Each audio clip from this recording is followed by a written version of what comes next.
బుల్డోజర్లకు అడ్డుపడండి. ఒక్కరి ఇల్లు కూలిస్తే అందరు తగులుతోంది తలుగుకోండి అట. ఇక ఎట్లా రెచ్చగొడుతుండు. ఒక్కరి ఇల్లు కూలిస్తే అందరు తగులుకోండి అని చెప్పి కేటీ రామారావు రెచ్చగొడుతుంది. అప్పుడు ఇప్పటిదాకా వీడియోలో చెప్పింది కేటీ రామారావే. ఎవరు అడ్డుకున్న నిర్దాక్షిణంగా అరెస్ట్ చేసేయండి, బుల్డోజర్లు పెట్టి కూల్చేయరని చెప్పిండు మంత్రున్నప్పుడు. ఈ ప్రజలారా మీ ఇల్లు కూల్చమని ఇప్పుడు ఇప్పుడు ఇప్పుడు కూల్చొద్దని చెప్పి అంటుండగా కూల్చమని ఆర్డర్ తీసుకొచ్చిందే కేటీ రామారావు. కూల్చాలని చెప్పి చెప్పిందే ఈయన. ఎట్టి పరిస్థితుల్లో ఉపేక్షించొద్దు, ఖతం చేయాలన్నాడు. ఇగో ఆర్బిఎక్స్ ను చెరిపేసి కేసీఆర్ అని రాయనట్టాడా. ఆర్బిఎక్స్ చెరిపేసి కేసీఆర్ అని రాయనట్టాడా. ఏడవన్నాడా కేసీఆర్? ఏడున్నాడు? కాళేశ్వరం కాడ కూడా అదే రాద్దామా? కాళేశ్వరం కాడ కూడా కేసీఆర్ అనే రాద్దామా? మరి కుంగిన కాడ పోయిన కాడ అదే రాద్దామా? అన్నారం కాడ అదే రాద్దామా? కేసీఆర్ ఈ లంగ కథలకు కారణం అని రాయాలి. అవి రాయాలి. ఇక్కడనట ఒక్కరి ఇల్లు కూలిస్తే అందరు తలుక్కోండి అని కేటీ రామారావు అంటా ఉన్నాడు. అందరు తలుక్కోండి, ప్రభుత్వాన్ని మీద తిరగబడని అంటున్నాడు. అస్సలు బుల్డోజర్లు పెట్టి నిర్దాక్షిణ్యంగా కూల్చుమన్న కేటీ రామారావును అటెంకాలు వస్తే తరిమి కొట్టురి. అసలు కారకుడు ఈయనే, మున్సిపల్ శాఖ మంత్రిగా ఉండే. ఆయనే మొదలు పెట్టిండు, ఆయన్ని చేసిండు ఇదంతా కథలని. రేవంత్ కాదు, ఆయన తాత వచ్చినా ఏమీ చేయలేడు. మీ నాయన వెళ్తే కదా వాళ్ళకి ఏం చేస్తాను. మీ తాతను పట్టుకరా లేకపోతే మూసీ మే లుటో ఢిల్లీ మే బాంటో అనేది కాంగ్రెస్ నినాదం అని చెప్పని అంటా ఉన్నాడు. ఇప్పుడు కాంగ్రెస్ అట మూసీలో దోపిడీ చేసి అలా ఇంకా రూపాయి ఖర్చు పెట్టలే, మూసీలో దోపిడీ చేసి ఢిల్లీకి పంపిస్తుందట. మీ నాయన అంతర్ దోపిడీ చేసి నువ్వు మీ మామ మీరు అందరు బింగితిరి. ఇంక నీకు ఏమని మాట్లాడతాడు? ఇంకా రాహుల్ గాంధీ ఎందుకు వస్తలేదు, ప్రియాంక గాంధీ వస్తుంది, మీ నాయన ఎందుకు వస్తలేదు? గీనేమన్నాడు. ఇప్పుడు వాళ్ళంటే దేశం అంతా తిరగాలి, వాళ్ళు పాపం వేరే. రాహుల్ గాంధీ ప్రియాంక గాంధీ గారు ఎందుకు వస్తలేరట ఈ మూసి కాడికి? మీ నాయన ఎందుకు వస్తలేడు? ప్రతిపక్ష నాయకుడు ఈ రాష్ట్రమే కదా, ఇది ఈ రాష్ట్రమే కదా. ఇంతకు ఉన్నాడా? ఒక్కసారి చూపించాల్సిన అవసరం ఉంది. లేకపోతే ఉంటే ఆయన పలకరించే మరి ఉన్నాడా? ఇంకేనా ఉన్నాడా? పెద్ద మనిషి మరి ఎక్కడికైనా పోయిండు, ఆయన తెలవాలి.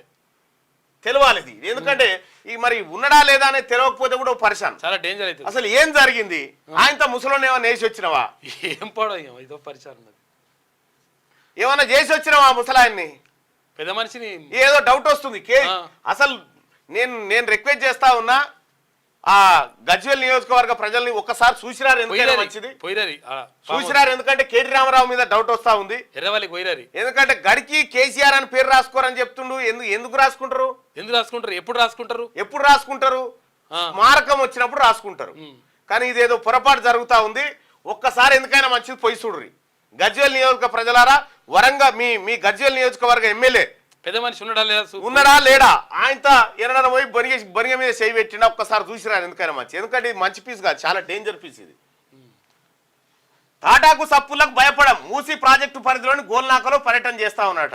గోల్నాకలో పర్యటన చేస్తే నిన్న జనం ఎగబడి అడ్డుకున్నారు. ఈయనని బుద్ధి లేకుండా ఇంకా అడ్డుకొని ఎక్కడికక్కడ ఇంకా సిగ్గు లేకుండా వచ్చినావని చెప్పి. ఎందుకు వచ్చినావయ్యా నువ్వు ఇక మంచిగా ఏం కారణం చేతి వచ్చినావయ్యా అని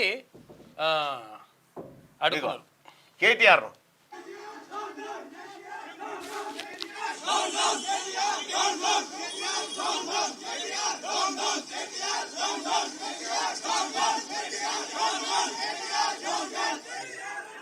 ఇది కొండా సురేఖ మీద రఘునందన్ రావు గారు కొండా సురేఖ గారికి అక్క అని ఒక అదేదో చిన్న పూలమాల కూడా అదేదో నూలుపోగులకు సంబంధించింది వేసింది. అక్క అనేస్తే ఈ KT Ramarao BRS party KD media ఇలా కళ్యాణ లక్ష్మి గారు అని చెప్పి రాసిరాలు. చూసుకోగా చెప్పు తీసుకొని కొట్టద్దు వాళ్ళని. ఇప్పుడు మీ వాళ్ళకి వేసినప్పుడు గట్లే అంటుండొచ్చునా? ఇప్పుడు కవిత గారికి ఎంతో మంది వేస్తా ఉంటారు. ఇప్పుడు కేటీ రామారావు గారికి ఎంతో మంది మహిళలు వేస్తా ఉంటారు. అంటలేనా మరి? గింత దిగజారుడా, గింత నీతి తప్పిన కార్యక్రమాల మహిళా మంత్రిని పట్టుకొని సిగ్గుండాలి కదా మాట్లాడడానికి. రఘునందన్ రావు గారు క్లియర్గా చెప్పిండు, ఆయన నాకు అక్క ఉద్దేశంతో నేను వేసిన దీన్ని ఇట్లా. ఆమె రాజకీయం మొదలు పెట్టినప్పుడు ఆడున్నావా? నువ్వు ఉన్నావా ఇంతకు? ఆమె త్యాగం చేసి మంత్రి పదవులు ఇసిరి కొట్టినప్పుడు నువ్వు యాన్నో సిప్పలు కడుక్కుంటున్నావు.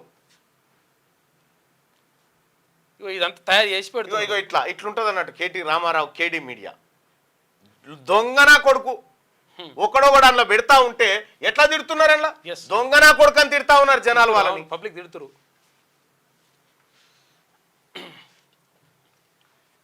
ఇగో మళ్ళా 1000 ఏనుగులు తిన్న రాబందు అట నేను మారిపోయినా అని ముచ్చట పెడతా ఉంది ఇక శాంతి చర్చలు శాంతి చర్చలకు దిగిందట. క్యూ న్యూస్ ఛానల్లో పనిచేయటకు అనుభవం గల సీనియర్ వీడియో ఎడిటర్స్ కావాలను సంప్రదించవలసిన నెంబర్ 8688926084. qnewsads@gmail.com ను సంప్రదించండి. లైక్ చేయండి.